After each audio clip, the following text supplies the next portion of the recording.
एक छोटा सा गांव, पहाड़ों से घिरा, हरियाली से ढका और शांत वातावरण वाला यह गांव किसी सपनों की नगरी से कम नहीं था। गांव के किनारे एक पुराना मिट्टी का छोटा सा घर था, जहां रहता था राय स्टार और उसकी बूढ़ी माँ। बचपन में राय स्टार के पिता की मौत एक रहस्य बनकर रह गई। न कोई लाश मिली, न कोई सुराग। पिता के जाने के बाद राय स्टार गांव के गैरेज में काम करने लगा। दिन भर मेहनत करता और उससे मिले पैसे से माँ का इलाज करवाता। एक दिन देर रात जब राय स्टार गैरेज से लौट रहा था, तभी उसे रास्ते में एक तेल से भरा पुराना टैंक पड़ा मिला। टैंक अजीब सा था, जंग खाया हुआ, लेकिन उसमें से किसी रहस्यमयी शक्ति की झलक महसूस हो रही थी। शायद इसे बेचकर कुछ पैसे मिल जाएं। राय स्टार सोचते हुए टैंक घर ले आया। माँ से कुछ कहे बिना उसने टैंक को घर के बाहर रखा और वहीं सो गया। आधी रात को एक अजीब आवाज हुई, खड़खड़ गुर्र। राय स्टार की आंख खुली तो देखा टैंक कांप रहा था। देखते ही देखते टैंक ने एक भयानक चुड़ैल का रूप ले लिया। लाल आंखें और बाल जैसे बैलों का सींग। राय स्टार के होश उड़ गए, लेकिन अगले ही पल वो चुड़ैल गायब हो गई और टैंक फिर से वैसा ही हो गया। अगली सुबह डरा हुआ राय स्टार टैंक को लेकर शहर गया और उसे 10,000 डायमंड में बेच दिया। घर लौटकर उसने माँ के हाथों में पूरा डायमंड रख दिया। माँ ने पूछा,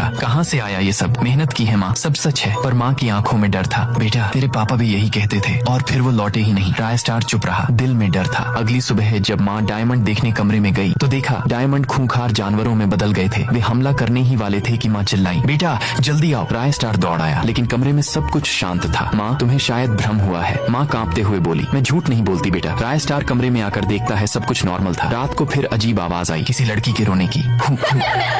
मुझे छोड़ दो। सारा गांव में आवाज गूंज रही थी। गांव के लोग डर के मारे अपने घरों में चले गए। अगली सुबह राय स्टार के घर के बाहर भीड़ लगी थी। गांव वालों ने कहा, तेरे घर से किसी लड़की के रोने की आवाज आई थी। राय स्टार ने सबको साफ मना किया, पर अंदर ही अंदर वो खुद डर से कांप रहा था। एक दिन राय स्टार गैरेज में काम करने जा रहा था। तभी रास्ते में उसे बहुत सारा तेल का टैंकर दिखाई देता है। वह उनमें से 2 टैंकर गाड़ी में लाद कर शहर ले जाता है और तेल का दुकान खोल लेता है। तेल सस्ता था। देखते ही देखते लोगों की लंबी लंबी कतारें लगने लगी और लोग दूर दूर से अपने फाइटर जेट पर आते और तेल से भरा टैंकर लेकर जाते। लेकिन एक नियम था, कोई मोल भाव नहीं। एक दिन एक ग्राहक श्याम आया, बोला, भैया 9,000 डायमंड है, दे दो ना टैंक। राय स्टार ने कुछ कहने ही वाला था कि टैंक ने चुड़ैल का रूप लिया और श्याम को हवा में उड़ा दिया। दुकान पर लगी भीड़ में अफरा तफरी मच गया। धीरे धीरे उसका सारा टैंकर बिक गया, जिससे उसे बहुत सारा सोना और डायमंड मिल गया। वह घर जाकर सारा सोना एक कमरे में रख देता है। उसी रात कमरे से डरावनी आवाज आने लगी। माँ कमरे में आई। वहाँ रखा हुए टैंकर से अचानक चुड़ैल बाहर आई और राय स्टार की माँ को मार डाला। आखिर इस टैंक का क्या रहस्य है? क्या राय स्टार इसका पता लगा पाएगा? पार्ट 2 चाहिए तो कमेंट करो। भूतिया टैंक।